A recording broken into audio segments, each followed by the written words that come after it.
Thank you for downloading this podcast from The Reedy Clubby Show on Talk Radio 702 and 567 Cape Talk.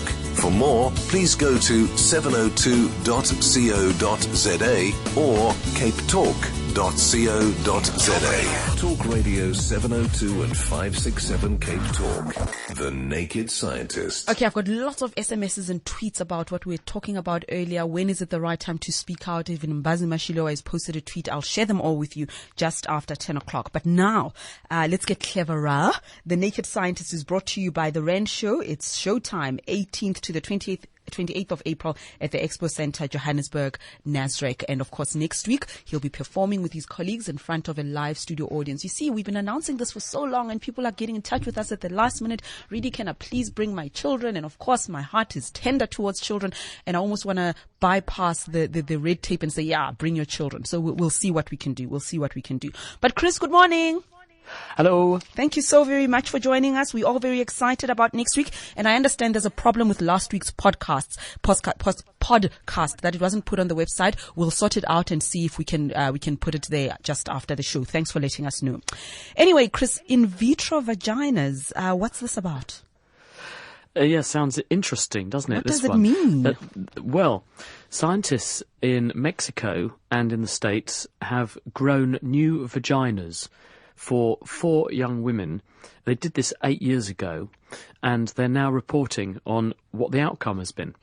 So this is a group in Mexico and a group at Wake Forest University in the States. And they sought to help 4 young women who were aged between 13 and 18 who were suffering from a condition called Mayer-Rokitansky-Kuster-Hauser syndrome, also known as vaginal aplasia. And this is where some people, probably about between 1 in 1,000 and 1 in 2,000 young women, are born with either an inadequate or underdeveloped or absent vagina. So they only have the outer part of the genital organs and the vagina inside is missing, and it's because of an embryological defect, a duct system that normally fuses together during development to form the vagina and the uterus fails to either form or fails to merge in the midline or just breaks down for some reason. And it leaves people with this, what would otherwise be a terribly disabling situation, because imagine the emotional consequence of that. And up until now, there's not been really very much that could be done. And what this group were able to do is, having recruited these 4 young women, they took biopsies from the vulva, and the tissue they got there included both some muscle and some skin cells, some of the epithelium that lines the genital tract. They were able to get the cells from that biopsy, grow up the muscle cells and the skin cells in a dish. Then they seeded those cells onto a special collagen scaffold. They had made a vagina-shaped cylinder of collagen, the connective tissue in the body. They added the cells to it and then kept this in an incubator in the laboratory until the cells took and invaded into this scaffolding and replaced the collagen scaffolding with new connective tissue. Then they implanted this structure into each of the young women. So imagine they're getting their own cells. They're getting a structure made with their own cells. There's no problem with the immune response or anything. And then they followed them up for 8 years and did various scans along the way so they could see how this was developing and whether there were any health problems associated with it. None of the young women have had any health problems whatsoever. The new organ has grown as they have grown, at the right rate and in the right way, and all of them, it says in the Lancet paper this week, have now successfully become sexually active and report extremely high levels of sexual satisfaction, which is of course the important thing here. Yes. So it seems like you're actually now in a position to be able to produce new organs for people. We've done it for windpipes. I think this is the first time anyone's ever done it for another kind of pipe at the other end of the body, but a lovely outcome, shows what can be achieved with modern technology. Fantastic. Changes people's lives. I'm totally fascinated. But then, Chris, we also have something called sex change. Men undergo it, women undergo it. We've spoken about this in vitro vaginas for women, but can you grow an in vitro vagina and uterus in a man? You're thinking, could I make myself a new vagina for a man? But the thing is that actually the conversion of going from a man to a woman is a lot easier than the other way round, because what they do is to invert the scrotal sac, because there's a nice excess of skin there, and so what they can do is to actually put that inside the body to create a tube going inwards to create a vagina. So it's actually easier, although not trivial, to fashion a vagina from what men have than to go the other way and try and turn what women already have into a penis for what started off as a woman who wants to become a man. Much more difficult to do it the other way around. Very interesting. Okay, our lines are open for you. Give us a call on 021 446 0567 011 883 0702. I am taking your SMSs as well on 31702 and 31567. You can also tweet your questions to The Naked Scientist and also use my Twitter handle, Reedy Klabi. Chris, I have a question. Obviously, my life is revolving around a baby right now, so I often wonder, how do we assess the memory of a baby? In other words, if baby knows that at a certain time she does get her breast milk, she does get her bath, and yet a few minutes before that they're crying for that thing, don't they remember that there's a pattern, that every night this is what happened, so I am going to get my feed, I am going to get this? Do babies remember what happened yesterday or 30 minutes ago? Not really. Okay. It doesn't really. You don't start to form really good, strong memories of things until quite a bit later on in life. Although there are some people who have got very early memories. I've got some memories of being under the age of 1. Probably because the experience was quite traumatic for me, because I was a complete pain in the arse when I was little, and I was a nightmare to feed, and I used to drive my mum up the wall, and I used to sort of flick food around the house and all over the room and all over her, and I can remember having a cereal bowl of cereal and milk turned upside down on my head. Mm-hmm. And I have this very vivid memory of this stuff coming down my face. And I said to my mum a few years ago, I've got this really funny memory that I can't really account for. Can you explain this? And she went a bit white and said, well, yeah, that did actually really happen. Wow. And most of the time you don't have memories under 1, but I think because it was so unusual for this to happen to me, I think I probably did manage. It made probably a big impression on me, both on my head and on my brain. But most of the time the circuits that lay down memories are not well enough developed until we're at least 2 or maybe even 3 before long-term memories are established. That's not to say that other kinds of memories aren't established, because if you think about it, a baby learns to walk. And they're doing that by 9 months, 10 months. And this is a motor memory. It's learning how to operate groups of nerve cells and make them talk to each other in a certain way. You could say that's a sort of memory. Babies then learn words. They learn to understand words, and they learn to speak words. That, again, is a kind of memory. So that sort of memory, we do appear to be programmed to learn very early on. The kind of episodic memories where I ask you what you were doing last Tuesday, that sort of brain pattern is less well developed at an early age, and that takes a little bit longer to come along. And babies are pretty good at patterns, because they know they're going to get fed at a certain time. They know when they should be getting fed, because their body is telling them, I'm feeling hungry. And the only problem a baby has is how to communicate, I'm feeling hungry, or I want my bath. And the only way they can really do that is by screaming their head off, and then you have to guess. That's part of the challenge of being a parent, isn't it? Yeah, absolutely. Okay. Our lines are open for you, 021 446 0567 011 883 0702. George in Somerset West. George, hi. Hi, Reedy. My question is about zero gravity. I recently saw the movie Gravity, and I've had a lot of fun since debunking a lot of the stuff that happened in it. But my specific question is a fire in zero gravity, is it possible? To my mind, it's not possible, because you need convection, you need rising gases to make it work.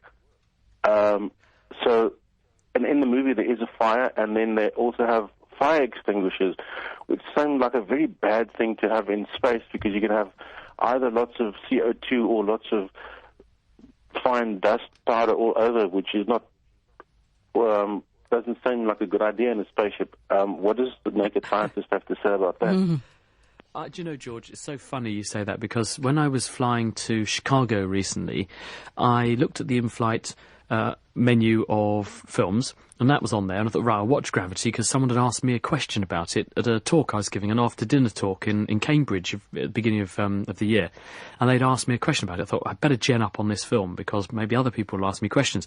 And I watched it, and I had the same thought, and I thought, this fire, if you look at how the fire spread through the spacecraft, it's got an upwards and a downwards direction to the flames, hasn't it? And also the fire extinguisher, I thought, well, what on earth are they doing with that? That's not how you put a fire out in space like that, because exactly as happens to her, when she fires the fire extinguisher, she gets a big push the other way and ends up bashing into the other side of the space rocket. It's exactly what would happen. But you're quite right. And in fact, we've asked students applying to Cambridge University at their interviews, can you tell us how a candle works? And then what would happen if you took your burning candle, assuming you could, just took it onto the space station and lit it up there in microgravity? What would happen? And most of them don't get it right, but the answer is it wouldn't work. And the reason it wouldn't work is because, as you say, when you've got a source of combustion, you've got a source of energy or heat, and what that's doing is making the gas around it hotter and bigger in volume and therefore less dense. Therefore it rises, and cooler, denser air, pulled down by gravity, displaces underneath, bringing in fresh oxygen to keep the fire going. If you're in space, there is no up and down because everything is weightless, everything's in free fall, and therefore there is no convection to bring in fresh, cold air loaded with oxygen to sustain the combustion process. So a fire, in the strict sense of the word, isn't going to happen in space like that. Okay, that was a question from George in Somerset West. Thank you so very much. Let's go to, is it Neville? Neville in Bloberg. I suspect we've had this question before. Sounds familiar, but let's try. Neville, hi. Hi there. Just a quick one. Do we always see the same side of the moon? We seem to always see the man in the moon. Do we ever see the other side of the moon, or does the moon stand still, or does it rotate like the Earth does? Thank you. Oh, hi, Neville. Yeah, lovely question. And the answer is that by some fluke, the moon is tidally locked to the Earth and is turning, but turning at such a rate that it always shows us the same face. And if you do this as a sort of thought experiment, or you get an apple and an orange from your fruit bowl, the Earth is turning inside the orbit of the moon. So the Earth spins around once every 24 hours, so that's sort of irrelevant. But you're seeing the moon as it goes across the sky. The moon is taking 28 days, give or take, to complete an orbit of the Earth. And as it goes around on its orbit, it is turning on its own axis very slowly. So one rotation of the moon takes 28-ish days, and it just so happens that it rotates at just the right rate so that it gets back to the position it started at when it completes its rotation, so that it's always got the same face showing towards the Earth. Thank you very much. Who came in first? Gidiboni. Gidiboni in Kimberley. Hi. Hi, Rudy. How are you? Good. Great. I just want to know why is very rare, if it's not happening at all, that there are naturally born disabled animals as compared to human beings. So animals born with disability. Okay, Chris? So are you asking, Gidiboni, whether such animals just don't exist, or why we don't see them? Why we don't see them? Okay, a very good question, and this is really the basis of the process of natural selection. Humans are social creatures. We look after each other. We have a welfare state in many countries. We have a health service. We have people creating food in their farm and then sharing it amongst the community. And this means that if someone is less well off or less fit or less able to defend themselves or less able to fend for themselves or feed themselves, someone else helps them. And this means if you have some kind of life-changing disability, you lack a limb or you can't think straight for yourself, you have some kind of neurological problem, someone will help you usually, and we look after each other. So a disabled person isn't disabled in their ability to have a life and have an existence and make a meaningful contribution to society in their own way, because society can adapt to accommodate them and help them in their needs. With animals, there is often much less of a social structure like that. If you are not strong enough, then you will become someone else's lunch. And that is the process by which nature selects for the fittest and the best in the population and makes us all genetically fitter. And although animals do have social structures, they don't necessarily look after each other in the same way as we look after each other across the board like that. So you will, as the weaker specimen, because if you have a leg problem or something, you are going to get eaten. And when I was in Zambia on a bush camp a few years ago, there was an impala knocking around who had a gammy leg. And we were watching these lions creeping up slowly on this impala, and it was obvious who was going to become lunch that day, because they're going to catch the guy that can't run away so fast. And that's why you don't see disabled animals, because they become someone's lunch pretty quickly. Yeah, just watch Nat Geo Wild, Gidiboni, the National Geographic Channel on wildlife, and you really see that dictum coming to life, survival of the fittest. Let's go to George in Bedfordview. Hi. Hi, Rudy. It's George speaking. How are you? Very well. Welcome. Good, thanks. Really got a question for Chris. I had a watch where the battery went flat back in 2004. 10 years later, I took the watch out of my cupboard and it sort of tapped it and it started ticking again. And it's now been ticking since the 20th of March, basically on a flat battery. Wow. Well, you're a lucky man. A couple of possibilities. I mean, one of them is that it may be that, in fact, the battery never went flat at all, and that maybe something else went wrong with the clockwork, and it could have been that there was some damp or some moisture in it, or a bit of dust or something which jammed the clockwork, and that by taking it out of the cupboard and giving it a good tap, it dislodged something. The other possibility is that you warmed it up. Batteries are a chemical reaction, and there's something called what do they call this? The Q10 in biology, but for every 10-degree rise in temperature, the rate of a chemical reaction usually doubles. So if you warm the watch up by putting it on your wrist or playing with it in your hand, you're going to transfer some of the heat to the battery. This means the chemical reaction that's driving the electrochemical process in the battery that produces the power that powers the watch is going to speed up, and this means it might get some more juice out of the battery. Other than that, I can only say a miracle has occurred, and or someone snuck in there and replaced the battery in your watch without you knowing. But that would be my guess. Very interesting indeed. Okay, let's take a break. Seth and Tembani, I see your calls coming to you in a moment. Talk Radio 702 and 567 Cape Talk. The Naked Scientist. Who came in first? Let's go to Seth. Seth in Montague Gardens. You're about to make us all hungry. Ask your question, Seth. Hi, Rini. Hi, Chris. My question is the home popcorn machines.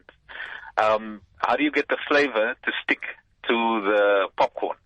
I've tried it, putting the spice on when it's hot, when it's cold, tried thicker spice, tried finer grounded spice. That just doesn't stick to the popcorn. I'd love to have that problem, Chris. Oh, that's a good question, Seth, and I don't know exactly how they do it industrially, because they do get it to coat really rather well, don't they?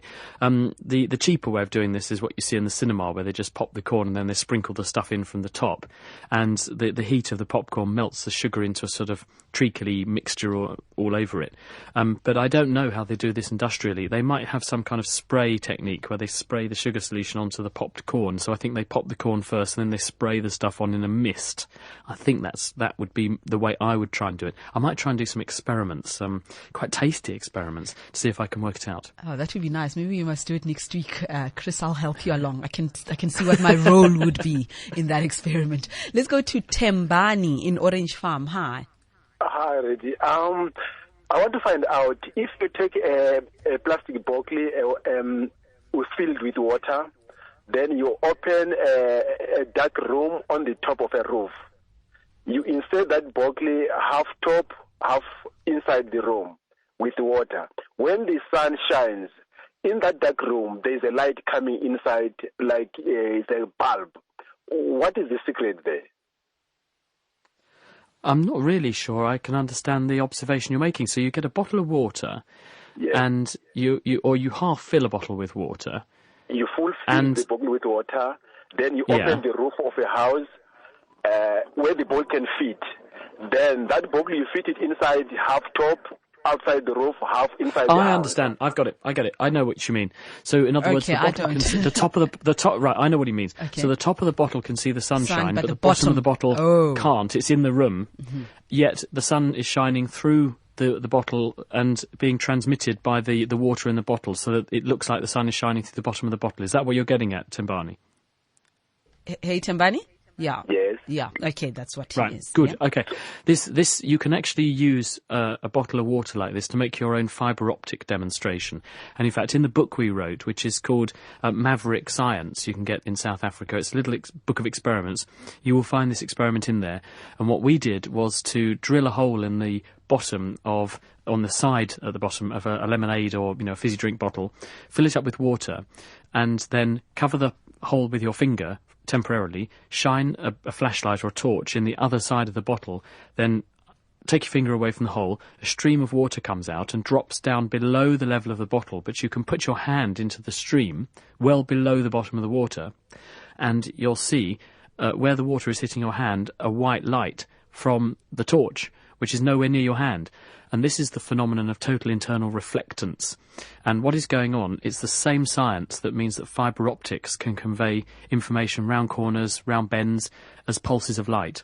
And effectively, the inside surface of the mirror, of the water stream, the column of water, is behaving like a mirror.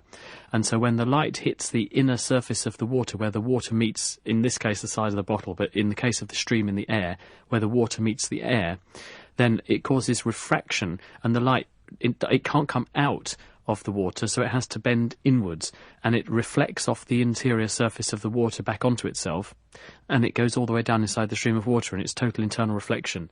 And it's, as I say, how fibre optics work. Thank you very much, Tembani. Very fascinating question indeed. Call us again.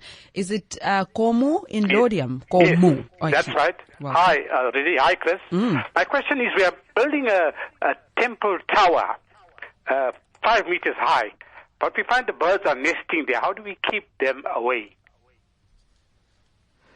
Sorry, say that again. So you're building a tower? Yeah, it's about 5 meters high. And you want to keep the birds away because they're nesting? Yes, now we're going to keep them away. Because it's... Can you redirect them also? Okay, I don't know. I was thinking, what about someone in the garden with a shotgun? That might work. No, just kidding. You could buy a crow scaring machine, which lets a big bang every so often. Some people resort to these things where you've got something which is spinning in the wind and has reflective surfaces, and it creates lots of light reflections, which the birds really don't like. But it's quite aesthetic. It looks quite pretty. So you could maybe put one of those on the top of your tower.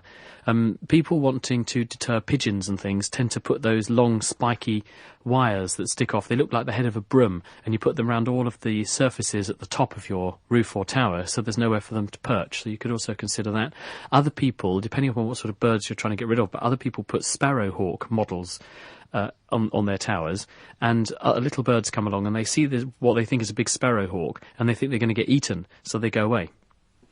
Thank you very much, Komo. And Chris, well, the next time we speak, you will be in Joburg. We'll be face to face, and we look forward to that. Oh, I'm really looking forward to it. It's going to be so cool. And those who didn't get an opportunity to book their place for next week's discussion, they can come and see you at the Rand Easter show, and you'll see the Naked Scientists live in action. I'll give you details about that. But visit the Rand Easter show. It's a very interesting time of the year, Easter time, the Rand show in full swing. Just go there and you will see the Naked Scientist as well. Thanks, Chris. Thanks, Rudy. Have a great weekend, everyone. Bye-bye. And we will podcast this conversation and last week's one as well. We're very sorry for not doing that. We'll do it today. What's happening now?